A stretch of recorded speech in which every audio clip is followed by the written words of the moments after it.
स्वागतम कृष्णा सुस्वागतम कृष्णा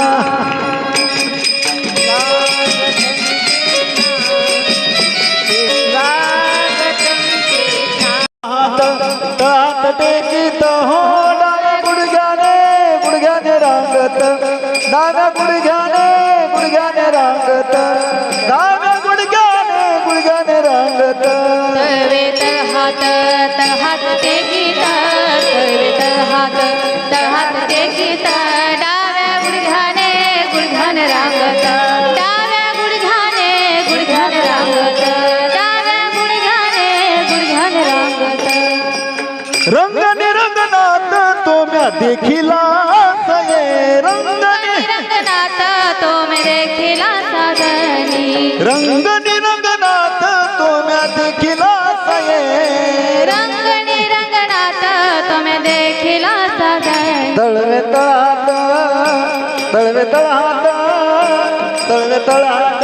तळहात टेकीत डाव्या गुडघ्याने रांगत डाव्या गुडघ्याने रांगत डाव्या गुडघ्याने रांगत हो भगवान त्यांना असं की डाव्या गुडघ्याला रागायला तळ्या आपलं तळहात असं टेकवला आणि रागायला सांग. आता यशोदा मैयाला नंद बाबाला सर्वांना काय व्हायचं बरं का आनंद व्हायचा. भगवंतांना असं सर्वांना आनंद द्यायचा. नंतर भगवंताने थोडंसं काय केलं पहा. आता रांगण कधी कधी त्यांची झोळीने हात पाय हे मळून जायचे ना आणि यशोदा मैया असं काय करायचे कन्हैयाच्या पायामध्ये काय केलं ते पैंजण घातले होते आणि मग भगवंताने थोडंसं रांगतानाही ते वाजायचे.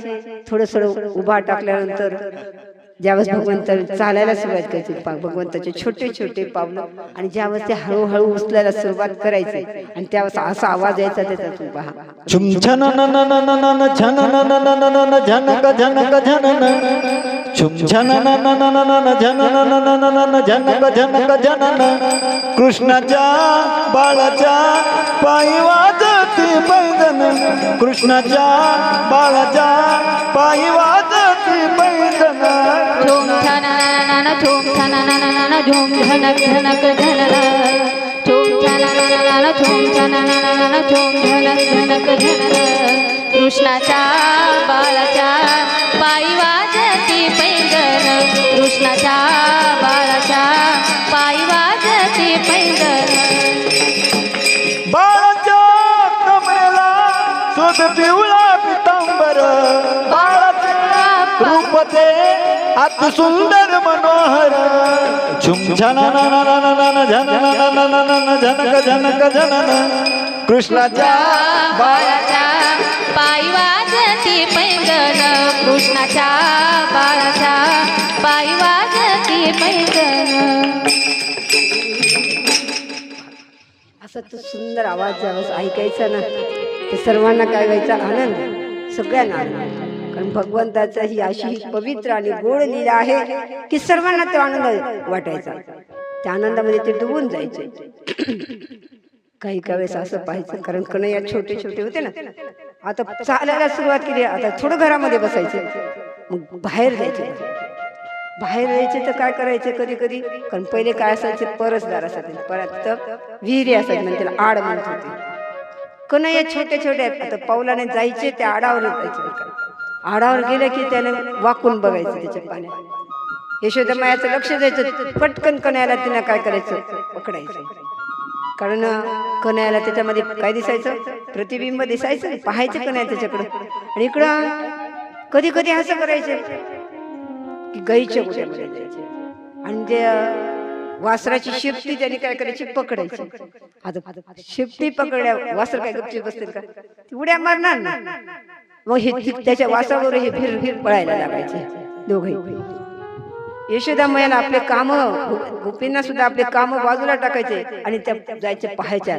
त्यांनाही खूप हसू यायचं कन्हैया इतकं पळायला लागलं खूप आनंदामध्ये मग्न व्हायचे. दोघेही कन्हैया आणि बलदेव अतिशय चंचल होते फारच खोडकर होते. कधी कधी काय करायचे ते हरिण बघायचे कधी गाईचे शिंग दिसले ना त्या गाईच्या शिंगाला त्यांनी पकडायला जायचे. कधी कधी चुली पेटवल्यास आता चुली पेटवल्या आणि चुली पेटवली असली ना ते धगधग असणार आग दिसायची ना त्या आगी जवळ जायचे त्या अग्नी जवळ जायचे असं इकडं तिकडं कन्हैया असे करायचे कधी कधी आता पहिले सगळे आता आपल्याला दिसत नाही सगळीकडे चकाचक दिसतात कुठं काटा कुपाटा असं काही दिसायचं नाही पण पहिले शेतकरी लोकांचे सगळीकडे काय असायचे आता काटे काही असायचे काट्या असायच्या आणि मग त्याच्यावरती पाय द्यायचे कधी पायामध्ये घुसायचा कधी पक्षाजवळ जायचे आणि असं यशोदामाईला कुठलं काम करावं हे पण लक्षात येत नव्हतं सगळीकडे कन्हैयाने फिरायचं बरं का आणि असं फिरत असताना सगळ्यांना वेगवेगळ्या पद्धतीने काय करायचं आनंद द्यायचं खोड्या करायचं भगवंतानं एक दिवस असं सांगतात कन्हैया सकाळची वेळ झालेली होती ना गारे धार काढायची असते पण कन्हैया धार काढायच्या अगोदरच काय करायचं वासराला सोडून द्यायचं आणि वासराला सोडून द्यायला काय करणार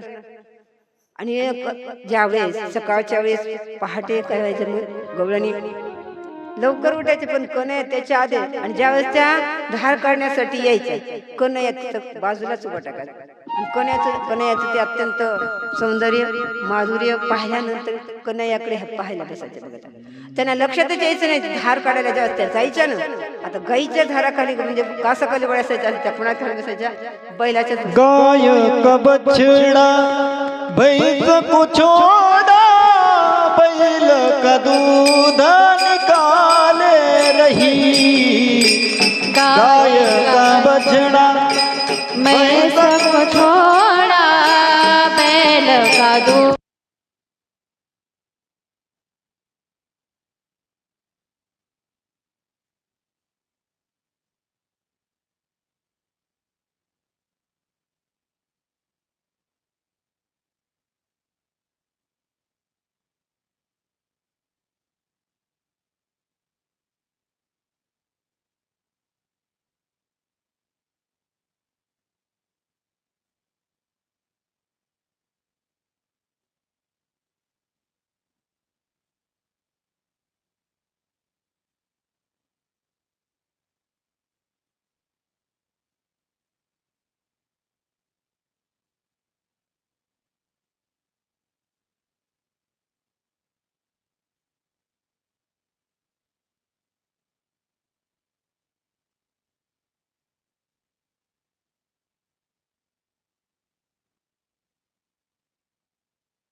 ठेवलेल्या दूध उतरण्यासाठी गेली कन्हैयाला असा राग आला पहा लहान मुलांना त्यांच्या मनासारखं जर नाही झालं ना मग ते काय करते ना आईचे केस पण ओढते काय करतात केसाला ओढतात येणीला ओढतात पदराला ओढतात कन्हैयाला राग आला त्याचे छोटे छोटे लुकलुक असे असणारे डोळे कन्हैयाने फिरवायला सुरुवात केली मोठ जे आहे ते चावायला सुरुवात केली आणि रांगत काय झाली गिरे कुठं डेऱ्याजवळ गेलेले हातामध्ये जो आहे ना कंकण घातलेला होता पद्मराव भगवंताने त्या डेऱ्यावर काय केलं असं मारल्याबरोबर काय झालेलं आहे डेरा फुटला आणि फुटल्याबरोबर सगळीकडे जे दही आहे ती सगळीकडे लोणी सगळीकडे झालेलं आहे भगवंताला वाटलं आता आपली आई आपल्याला काय करी यशोदामाईंकडे पातेल खाली उतरून ठेवलं ना लगेच भगवंताने रडायला थोडस डोळे असे चोळायला सुरुवात केली अश्रू आणायला आणि नकळत कोणीकडे केला पळालाच लक्षात नाही आलं दुसऱ्या खोलीमध्ये गेला तिथे होते दही दुधाचे लगेच तिथलं लोणी खायला सुरुवात केली कन्हैया यशोदामाईला वाटलं कन्हैया खोड्या करतो बाहेर जातो त्यांच्याही घरी जाऊन खोड्या करतो आज आपल्यालाही प्रचिती आलेली आहे की हा खोड्या करायला लागलेला आहे आणि म्हणून यशोदामाई त्याच्याकडे आली परंतु यशोदामाईला कारण दिसलाच नाही ना पहिले लोकांचे घर माझ घर असायचे अंधार असायचा कन्हैयाला दिसत आणि कन्हैयाला आई या कोपऱ्यात नाही आई मी त्या कोपऱ्यात आहे यशोदामाई मग तिथपर्यंत त्याने काय करायचं इकडचं तिकडच्या कोपऱ्यात जायचं आई या कोपऱ्यात नाही, मी या कोपऱ्यात आहे. असं सगळीकडे तरी आईला काय केलं, फिरव. यशोदा मायला पुन्हा जास्तच राग आलेला. कन्हैयानं त्या बरोबर दरवाजा आला की लगेच बाहेर गेल्यानंतर यशोदा मैया त्याच्या पाठीमागे चाललेली आहे. आता कन्हैयानं वाटलं पाहिलं आपल्या आई आपल्या मागे येणार आहे आणि कन्हैया लागली पळायला. आईला काही ते सापडा. आता जी योगी लोक आहेत, जपी आहेत, तपी आहेत, कोणाचे लोक योगा लवकर भगवंत त्यांच्या ध्यानात येत नाही. आता ही यशोदा मैया आहे, तिने आपल्या हातामध्ये छडी घेतलेली आहे, कन्हैयाच्या पाठीमागे धावायला लागली. कन्हैयानं कधी जवळ आल्यासारखं वाटायचे, आता पकडते की काय, लगेच पळायचं कन्हैया. असे पळायला लागले आणि म्हणून थोड्या वेळात कन्हैयाला वाटलं आता आईची काय घामाघूम झालेली यशोदा मैया. मग ठीक आहे, कन्हैया थांबली. यशोदा मैया म्हणते कन्हैया तू फार खोड्या करायला लागलास. तू तर काय केलं, तुझ्यासाठीच मी काय करू लागले, मंथन करू लागले, पण तू काय केलं, सगळ्या धनाचा नासोडा केलेला आहे आणि काय करायला लागला तू. कारण कन्हैया कोणा आपण एकटा थोडा खात होता, सगळ्याला काय द्यायचं ना ते. आणि म्हणून यशोदाने पाहिले थांबली. आता तुझ्या खोड्या तू फार करतोस आणि फार खोड्या केल्यामुळे तुला काय करते आता, म्हणजे मी बांधणार आहे. कन्हैयानं कपाळ म्हणजे ठीक आहे. तर कन्हैया तो चेहरा तर सुकला होता, रडायला सुरुवात केली होती, डोळे हे केलेले होते, वरामरा केलेला होता आणि यशोदा मायला प्रेम निर्माण झालं होतं, परंतु खोटाच राग. रडते माझे बाळ ताणे समजावी तारा हिना. रडते माझे बाळ ताणे समजावी तारा हिना. रडते माझे बाळ तारे समजावी तारा हिना. रडते माझे बाळ तारे समजावी तारा हिना. नाना परी समजावी ते, नाना परी समजावी ते, मागिला ते खाया देते. थापटोनी निजवीते, हालविते पाळना.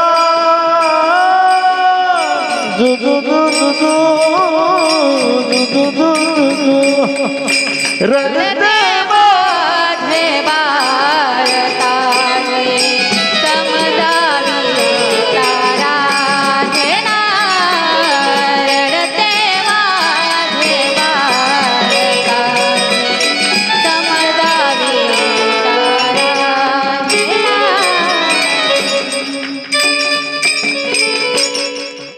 कन्हैयानं आता खरंच ते रडायला लागलं होतं ना. यशोदा मैयानं पाहिलं, ती पण बावरली, घाबरली तिच्या रडण्यामुळं आणि त्या डोळ्याला काजळ लावलं होतं. रडल्यामुळे काय झालं, ते पुन्हा ते काजळ पण निघालं, सगळा चेहरा पुन्हा काय झाला, जास्तच काळा झालेला आहे. आणि यशोदा मैया घाबरली होती, कन्हैया पण घाबरला होता. पण यशोदाने आता ठरवलं, नाही कन्हैया आता मी तुला काय करणार आहे, मी बांधणार आहे. ती काढी फेकून दिली आणि बांधायचं म्हणजे आता कन्हैयाला कुठं बांधणार. तो परमात्मा कसा आहे, सगळीकडे व्यापलेला आहे, ज्याला बाहेरही नाही, आतही नाही, आधी नाही, अंतही नाही. असा असताना तो अव्यक्त परमात्मा, निर्गुण निराकार परमात्मा आहे, परंतु तुमच्या आमच्यासाठी तो मूर्त रूपामध्ये, साकार रूपामध्ये आलेला होता. आणि म्हणून त्या बालकाला तिने काय केलं, बांधायचं ठरवलं. यशोदा बांधायचं तर कशाने बांधायचं पहा. आम्ही भगवंताला बांधू शकतो, पण कशानं, प्रेम रूपी धाग्याने आम्ही बांधू शकतो. बरोबर प्रेमाने तो भगवंत आपल्याला, तो काही कसा कुठं असू द्या, कसलंही संकट पडू द्या, आमची भक्तीचा प्रेमाचा धागा जर असेल ना, तो कुठूनही धावून येतो. तर अशा प्रकारे ज्यावेळेस ठरवलं बांधायचं, कन्हैया थांबला, ठीक आहे, पण बांधायचं कुठं, कन्हैयाने आपल्या असे हात ठेवले कमरे. मग आता बांधायचं तर कुठं बांधायचंय, डोक्याला बांधायचं, गळ्याला फास द्यायचा का, नाही, पायाला पण नाही, तर कमरेला बांधायचं. आणि म्हणून दोरी आणण्यासाठी गेली कन्हैया, यशोदा मैया कन्हैयाला. तर दोरी बांधायला आणली, कानी घेऊन आली यशोदा मैया, कमरेला बांधू लागली. पण बांधत असताना काय झालं, 2 बोटं कमी पडली. यशोदा मैया म्हणते नाही कन्हैया, पडू दे 2 बोटं कमी पडले, तुम्ही दुसरी काय करते दावे आणते आणि तुला बांधते. कन्हैया चुपचाप बसलेले, कारण काही बोलता येत नव्हतं, आपल्याकडून गुन्हा झाला होता, चूक झालेली आहे, आणि म्हणून कन्हैया चुप बसलेले आहे. आणली, एक आणली, 2 आणली, 3 आणल्या, कितीतरी आणल्या. कन्हैयानं 2 बोटे काय करायचे, ठेवायचे. आता यशोदा मैया किती ना, खूप होते ना, 9 लाख गायी होत्या, काही कमी होत्या का. आणि कृष्ण परमात्मा पाहिलं, आई घामाघूम झालेली आहे, ओले चिंब झालेले आहे, तिच्या वेणीतले फुलं जे आहेत ते गळून पडू लागलेले आहेत. आणि म्हणून भगवंताच्या अंतःकरणात दया आली, आणि म्हणून 2 बोट का बंद पडू लागलं, कारण भगवंत नाम आणि रूपाचा काय आहे, जिथं जिथं असतं ना तिथं बांधलं जातं. भगवंत नाम रूपाचाही काय आहे, पलीकडे आहे, आणि म्हणून बांधलं असो. तर अशा प्रकारे म्हणून भगवंताला वाटलं आपल्या आईला जास्त आपण त्रस्त करणं योग्य नाहीये, आणि म्हणून बांधून बंधन घेतलं होतं. असा हा परमात्मा तिने बांधलं. कुठं बांधलं, कमरेला वेगळून पुन्हा उखळाला. पहिले उखळ असायची मोठमोठी असे उखळ, आणि त्या उखळाला तिनं बांधलं. आणि यशोदा मैयाला वाटलं चला आता हे कुठे जाणार आहे, आपण थोडंसं काही काम करावं. आणि म्हणून यशोदा मैया काम करण्यासाठी गेलेला. इकडं कन्हैयाने पाहिलं, आता भगवंत कसे पहा, कारण भगवंताकडे जायचंय म्हटल्यानंतर कोणाकोणालाही तो लवकरात सहजासहजी तो आपल्याला प्राप्त होणार नसतं नाही, परंतु ज्याचं अनन्य प्रेम आहे अशा भक्तांना मात्र तो कसा आहे, सुलभ आहे, सोपा आहे. जे देहाभिमानी आहे, जे कर्मकांडे आहे, जे काय आहे, त्यांना तो आपल्यासा होऊ शकत नाही. इकडं आई कामामध्ये व्यग्र झालेली आहे, हे पाहिल्यानंतर भगवंताने वाटलं आता काय हरकत नाही, आणि म्हणून भगवंताने उखळावून उडी मारली, आणि भगवंत रांगायला लागला. ते आता एवढं मोठं उखळ भगवंत रांगत रांगत, आता भगवंत पुढे रांगाले, पाठीमागं ते उखळ जे आहे ते यायला लागलं नव्हतं.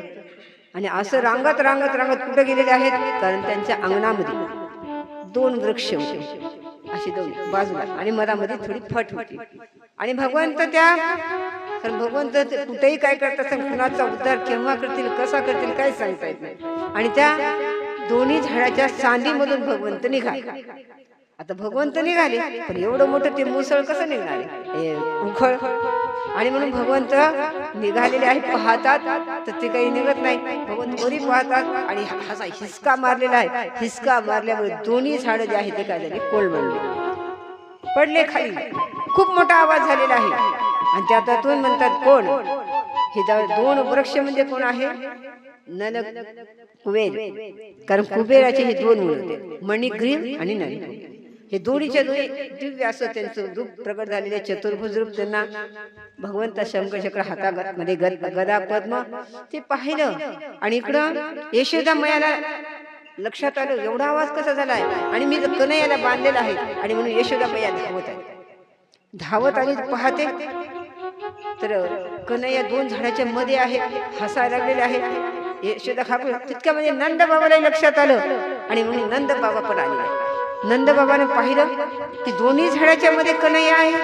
यशोदाला रागवले, तुला काही समजत नाही, किती दिवसानंतर आपल्याला लाला झालेला आहे, आणि तू त्याला असं त्रास देते. यशोदा मायाने सांगितलं, बरोबर. जंग केला, युद्धाची तयारी केली, निश्चय केला, आणि लगेच त्यांनी सगळीकडे कळवलं. 23 अक्षौहिणी सैन्य तयार केलेलं आहे, आणि तो कृष्ण परमात्म्यावर चालू गेला. कारण भगवंताने आपण कालच ऐकलेलं आहे की भगवंत कशासाठी पृथ्वीवर अवतरण झालेला आहे, तर दुष्टांचा संवाद. परित्राणाय साधूनां विनाशाय च दुष्कृतां धर्म संस्थापनार्थाय संभवामि युगे युगे. म्हणतात कशासाठी आलेले भगवंत, म्हणजे सज्जनांचं संरक्षण करण्यासाठी आणि दुष्टांचा संहार करण्यासाठी आहे. तर म्हणून म्हणतात, तर यांनी 23 अक्षौहिणी सैन्य घेऊन कुठं निघाले, मथुरेत. आणि अशा वेळेस मग काय केलेलं आहे, भगवंत एकदा मथुरेत आले ना, पुन्हा गोकुळामध्ये गेलेले. आणि म्हणून युद्ध झालेलं आहे, जरासंधाचा त्याच्यात पराभव झाला. एवढ्या ज्याच्यावर काही इतके दुष्ट जे आहेत ते 23 अक्षरांनी पांडवांचं आणि कौरवांचं युद्ध झालं ना, त्या युद्धामध्ये किती सैन्य होतं? 18 अक्षरी. पण इथं मात्र किती होतं? जरासंधाबरोबर युद्ध झालं तेव्हा 23 अक्षरी सैन्य. आणि एका वेळेस नाही, असे 17 वेळेस काय केलेलं आहे? जरासंधानं कृष्ण परमात्मावर आक्रमण केलं. तर भगवंतांनी तितक्याही वेळेस काय केलेलं आहे? तेवढ्या सैन्यांचा वध केलेला आहे. आता मात्र ठरवलं. आता पहा, जरासंध सुद्धा किती म्हणजे त्याने एक निश्चित जंग तयार केले की आपल्याला कृष्णाचा काय करायचंय? वध करायचा. आता वध त्याचा कुणाकडून होईल तर आपल्याला माहितच आहे, परंतु त्याने तयारी केली. भगवंताने त्याच्या निमित्तानं बाकीच्या दुष्टांचा काय केलेला आहे? संहार केलेला आहे. आणि अशा वेळेस आता 18व्या वेळेस सुद्धा त्याने काय केलेलं? तयारी केली होती. पण त्याच वेळेस नारदाने कालयवन नावाचा जो होता दैत्य, कालयवन, त्याला पाठवले. त्या कालयवनानं काय केलेलं होतं? आपल्या बरोबर किती सैन्य आलं होतं? 3 कोटी. 3 कोटी म्लेच्छ त्याने आपल्या बरोबर घेतलेला आहे. आणि त्याने मथुरा नगरीला काय केलं? वेढा दिला. आता एकाच वेळेस दोघांना आक्रमण, एकीकडून जरासंध आहे, दुसरीकडून कालयवन आहे. म्हणून भगवंतांना वाटलं ठीक आहे. आणि त्याच वेळेस भगवंतांना लक्षात आलेलं आहे की आता आपण मथुरेचं संरक्षण करण्यासाठी त्यांनी एक ठरवलं की आता आपल्या सगळे जेवढे आपले हे नागरिक आहेत, हे जे आहेत, तर यांना काय करायचं? आता आपण ह्या दुष्ट अशा कठीण असणाऱ्या प्रसंगातून आपण यांना संरक्षण करायचं. आणि म्हणून भगवंतांनी समुद्रामध्येच काय केलेलं आहे? सुंदर प्रकारची अशी ही द्वारका नगरी जी आहे ती भगवंतांनी रातोरात काय केलेली आहे? विश्वकर्म्याच्या माध्यमानं एवढी सुंदर केलेली होती ती वास्तुशास्त्राचं. आज आपण जर पाहिलं तर आपल्याला वास्तुशास्त्राप्रमाणे कुठलं दिसेल? बालाजी. बालाजीचं मंदिर बिलकुल तंतोतंत वास्तुशास्त्राने मानते. आणि म्हणून तिथं धनाला काही कमीच नाही आहे. आणि मला म्हणायचं नाही इथं कमी आहे, म्हणजे वास्तुशास्त्राचं ज्ञान तिथं आहे. तर भगवंतांनी द्वारका नगरी तशा प्रकारे तयार केलेली होती. सुंदर प्रकारचे वृक्ष वेली पण लावलेल्या होत्या, उद्यान पण तयार केलेले होते. आणि प्रत्येकानं राहण्यासाठी महाल तयार केलेले होते. आणि ते भगवंताची नगरी, ती सोन्याची नगरी निर्माण केलेली होती. आणि अशा सगळ्यांना तिथं काय केलेलं होतं? रात्रीच नेऊन ठेवलं. पारिजातक वृक्ष होता आणि संरक्षण करण्यासाठी सुद्धा. आणि इकडं भगवंत कुठं होते? मथुरेमध्ये होते. आणि मथुरेमध्ये म्हणतात ज्यावेळेस आता इकडून हा कालयवन आलेला आहे, म्हणून भगवंतांनी ठरवलं की आपल्याला एकट्याला त्याच्याबरोबर काय करायचं? आता युद्ध करायचं. आणि अशा सकाळच्या वेळेस म्हणतात दरवाजा उघडला गेलेला आहे. आणि अशा वेळेस भगवंताचं अत्यंत सौंदर्यशील असं रूप पाहिलं. भगवंताने पितांबर परिधान केलेला होता. वत्स चिन्ह त्यांच्या छातीवर दिसून येत होतं. गळ्यामध्ये कौस्तुभमणी होता. सुंदर प्रकारे असे भगवंताचे कुरळे केस जे आहेत. आणि असे भगवंत म्हणतात आपल्या त्याने याच्यावर काही दुपट्टा पण घेतलेला होता. अशा प्रकारे भगवंत बाहेर निघाले. कालयवनानं पाहिलं की भगवंत येत आहेत, पण कसे येत आहेत? कुठल्याही प्रकारचं शस्त्र अस्त्र आपल्या हातामध्ये धारण केलेलं नाही, कोणत्या रथामध्ये बसलेले नाहीत, पायी निघालेले होते भगवंत. आता जर योद्धा आपल्या समोर पायी निघालेला आहे तर आपण सुद्धा आता कसं आपल्या रथामध्ये बसून दिला. आणि म्हणून तो सुद्धा काय झालेला आहे? खाली उतरला, तोही पायी निघाला. भगवंत जणू काही कालयवनाकडे येत आहे असं वाटलं. पण भगवंतानी असं निश्चय केलेला होता आता मात्र दिशा बदलली. आणि कृष्ण परमात्मा धावत सुटलेला आहे, पळू लागलेला आहे. आता भगवंत पळू लागल्या कोणाला पकडलं जाणार? म्हणजे योग्य दुर्लभ सगळ्यांना पकडणं शक्यच नाहीये. आणि त्याच्या पाठीमागा हा कालयवन जो आहे तो धावू लागला आहे. आणि भगवंत ज्यावेळेस त्याने सोडला रस्ता आणि मग कुठं म्हणजे जंगलाच्या रस्त्याने आपले चाललेले आहे. आणि असे जात असं भगवंत चाललेले आहेत. कालयवन त्याच्या पाठीमागे धावत आहे. कधी कधी भगवंत जवळ आल्यासारखे दिसायचं. कालयवन आता पकडते की कालयवनाला आता आपण निश्चित पकडणार आहे. परंतु पुन्हा शेकडो कोस दूर चालले. वारंवार जवळ जायचे, पुढे जायचे, पुढे जायचे, परंतु कालयवनाला काही पकडले जात नव्हते. मागं पकडत होता. शेवटी भगवंताने काय केलेलं आहे? पर्वत होता, त्या पर्वतामध्ये गुफा होती. आणि त्या गुफेमध्ये भगवंत काय झालेले आहेत? गेल्याबरोबर कालिवनात प्रवेश केला, परंतु भगवंत तिथं दिसले नव्हता.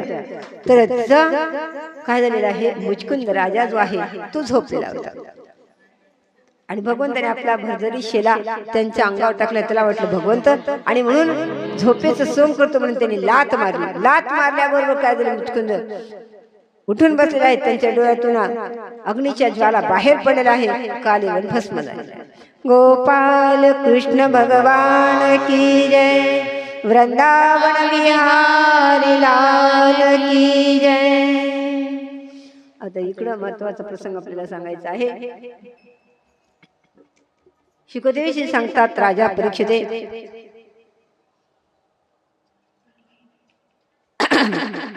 तर असं मला चरित्र ऐकायचं आहे. तर ही रुक्मिणी जी आहे, त्या रुक्मिणीचं भगवंताने काय केलं, हरण केलेलं आहे. आणि रुक्मिणी म्हणजे प्रत्यक्ष लक्ष्मीचा अवतार आहे, आणि जी भीष्मकाची काय आहे, कन्या आहे. तर म्हणतात असं रुक्मिणीनं भगवंताशी विवाह केला, पण कृष्ण परमात्म्याने कसा केला आहे, राक्षसी पद्धतीने केलेला आहे. तर आणि म्हणून रुक्मिणीचं त्यांनी कसं हरण केलं, असं हे चरित्र जे आहे मला ऐकण्याची इच्छा आहे. तर ते सांगा. शुकदेवजी सांगतात राजा परीक्षिते, भीष्मक हा विदर्भ देशाचा अधिपती होता. त्याला किती मुलं होते, 5 मुलं आणि 1 कन्या. त्याच्यात रुक्मभाऊ, रुक्मकेश, रुक्ममाली आणि ती त्याची बहीण जी आहे ती म्हणतात रुक्मिणी. आता रुक्मिणी ही मोठी झालेली होती, आणि म्हणून भीष्मक राजाला वाटायचं की आपली ही अत्यंत सुंदर असणारी ही कन्या जी आहे ती आपण कुणाला द्यावी, कृष्ण परमात्म्याला द्यावी. रुक्मिणीने सुद्धा असा भगवंताचे गुणानुवाद ऐकले होते. सौंदर्य, भगवंताचं शील, भगवंताची उदारता, भगवंताची बुद्धी, भगवंत अद्वितीय आहे हे तिने जाणलेलं होतं. आणि म्हणून तिने मनोमन निश्चय केला होता की मी आता पती करेन तर कृष्ण परमात्म्याला करेन. आता जिला वाटत होतं, वडिलाला वाटत होतं, काही भावांना पण वाटत, पण एक जर होता तो रुक्मिणीच होता. पण त्यांनी ठरवलं होतं की आपली बहीण जी आहे कृष्ण परमात्म्याला न देता आपल्याला कुणाला द्यायची आहे, शिशुपालाला द्यायची आहे. कारण तो कृष्ण परमात्म्याचा द्वेष करत होता, विरोध करत होता. त्यांनी ठरवलं की शिशुपालाला द्यायची आहे. आणि जेव्हा रुक्मिणीला समजलं की आपल्याला कृष्ण परमात्म्याला न देता शिशुपालाला देणार आहे, उदास झाला. विवाह सुद्धा काढलेला आहे. तिचे लक्ष तर कृष्ण परमात्म्याकडे होतं. आता काय करायचं आहे, आणि म्हणून विश्वासपात्र जर कोण असेल तर म्हणून तिने त्या ब्राह्मणाला बोलवलं आहे. आणि त्याच्यावर तिने काय केलेलं आहे की सांगितलं की ही चिठ्ठी तुम्ही घेऊन जा आणि कृष्ण परमात्म्याला द्या. ठीक आहे. आणि म्हणून निघाले आले. जी रुक्मिणी मातेने जी चिठ्ठी दिली होती ना, कारण आता रुक्मिणी स्वयंवर किंवा खरं स्वयंवर म्हणजे स्वतः निवड. वेगवेगळ्या पद्धती आहेत. काही वेळेस अट घातलेली आहे. अर्जुनाने जे जिंकले ना त्या अटीमध्ये जिंकलेले आहे. परंतु तुझा आता कृष्ण परमात्म्याला रुक्मिणीला घ्यायचंय तर तिच्या इच्छेप्रमाणे आहे. वेगवेगळे, पण आता वेळ नसल्यामुळे मी सांगत नाही, चालते. आणि रुक्मिणी आणि कृष्ण परमात्मा इथं सुद्धा मला सांगायचंय की कृष्ण म्हणजे परमात्मा आहे, रुक्मिणी म्हणजे कोण आहे, तुम्ही आम्ही जीव. तर रुक्मिणीचा आणि कृष्ण परमात्म्याचं मिलन म्हणजे अभेद, ऐक्य एकच आहे. तर आम्ही जीवानं परमात्म्याशीच काय करायला पाहिजे, समरस व्हायला पाहिजे, हेही शिकवलेलं आहे. आणि ज्यावेळेस मग आता ही चिठ्ठी घेऊन कुठं आलेले आहेत, द्वारकेला. भगवंत राहत होते कुठं, द्वारकेला. मग आता तिकडे आलेले आहे. तर आल्याबरोबर भगवंतांना पहिलं गाई, गोवर्धन पर्वत, यमुना मैया आणि संत महंत हे आवडत. आल्याबरोबर भगवंतांनी त्यांचं स्वागत केलेलं आहे. आपण कुठून आलेले आहात, कोणत्याही तुम्ही आले आहात, तुमची काय इच्छा आहे, एवढा अवघड मार्ग आपण आक्रमण करून आलेले आहात, काही तुम्हाला सांगण्यासारखं असेल तर सांगा, गुपित असेल तर सांगू नका, तुमचं कोणतं काम आहे ते मी करतो. असं ज्यावेळेस त्यांनी सांगितल्यानंतर पहा त्यांनी दिलं त्यांना स्वागत तर केलं होतं, आराम झालेला होता आणि चिठ्ठी दिली. भगवंत म्हणतात मी नाही वाचला, तुम्हीच वाचा. आणि म्हणून वाचायला सुरुवात केली. हे त्रिगुण सुंदरा, मी तुमचं वर्णन जे आहे कानानं काय केलेलं आहे ऐकलेलं आहे. आणि जेव्हापासून तुमचं वर्णन मी कानानं ऐकलं तेव्हापासून माझ्या हृदयामध्ये तुम्ही काय केलेलं आहे, प्रवेश केलेला आहे. आपण तर त्रिविध तापाला दूर करणारे आहात. आणि म्हणून आपलं सौंदर्य, आपले गुणवर्णन मी ऐकलेलं आहे. आणि म्हणून मी सुद्धा संकोच न करता तुम्हाला माझा मनोदय कळतो. पण आता तुमचं वर्णन ऐकल्यानंतर तुमचं कुल, शील, स्वभाव, सौंदर्य, विद्या, द्रव्य, वय सगळ्या बाबतीत तुम्ही कसे आहेत, अद्वितीय आहेत, मनाला मोहित करणारे आहेत. अशी कोण कुलवती नसणार धैर्यशील की जी तुम्हाला वरणार नाही पती म्हणून. हे प्रभो, मी आपल्याला पती म्हणून काय केलेलं आहे, वरलेलं आहे. मी माझं सर्वस्व तुम्हाला अर्पण केलेलं आहे. आणि म्हणून तुम्ही माझा पत्नी म्हणून काय करा, स्वीकार करा असं म्हटलं. कारण हा वीराचा भाग आहे, सिंहाचा वाटा सिंहानं उचलायला पाहिजे, कोल्याला उचलू नये. आणि म्हणून शिशुपालाने माझा स्वीकार करू नये, तुम्ही माझा स्वीकार करा असं स्पष्ट काय केलेलं आहे रुक्मिणीने. आपला मनोदय जे आहे त्या पत्रामध्ये तिने अजून पुढे सांगितलं. मी म्हणते काय करते, म्हणते तुम्ही जर माझा स्वीकार केला नाही, पहा, कारण तुम्ही जर म्हणते जन्म जन्मांतरी इष्ट म्हणजे विहिरी, तलाव बांधणं, हे खोदणं किंवा यज्ञ यागादी करणं, दान देणं, व्रत हे केलेले आहेत. आणि त्यामुळं आज मला अशी इच्छा झालेली आहे की तुम्ही माझे पती व्हावे, माझं पाणी ग्रहण करावं. आणि तुम्हाला वाटण की मी कसं, माझं कसं स्वीकार करणार. तर कारण मी सुद्धा काय करेन, कारण भगवतीचं मी पूजन करणार आहे. आणि भगवतीच्या पूजनाला ज्यावेळेस आल्या त्यावेळेस तुम्ही माझा स्वीकार करा. आणि जर तुम्ही नाही स्वीकार केला, मी काय करेन म्हणते, जन्म जन्मांतर घेईल, परंतु तुम्हाला स्वीकारल्याशिवाय राहणार. गोपाल कृष्ण भगवान की जय. स्वागतम कृष्णा, सुस्वागतम कृष्णा.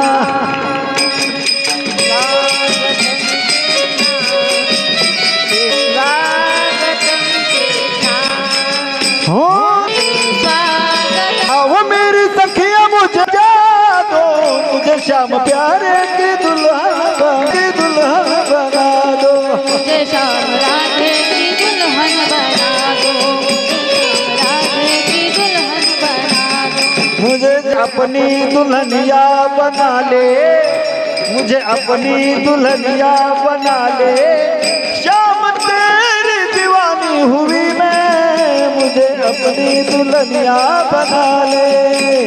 स्वागतम कृष्णा, स्वागतम कृष्णा, स्वागतम कृष्णा, स्वागतम कृष्णा. भगवंत निघालेला रुक्मिणीला माहिती झालं मंदिराचे आहे. आणि अशा प्रकारे मंडपामध्ये भगवंताने कुठं नेलेलं आहे, द्वारकेत. आणि द्वारकेमध्ये म्हणा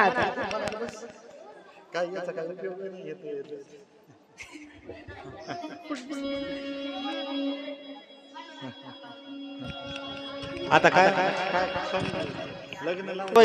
सुरुवात करायची का, स्वामीची करायची का. अक्षदा ध्यान सगळं दिले, अक्षदा दिला ना. हे काय रुमाल आहे. स्वस्ती श्री गणनायकं गजमुखं मोरेश्वरं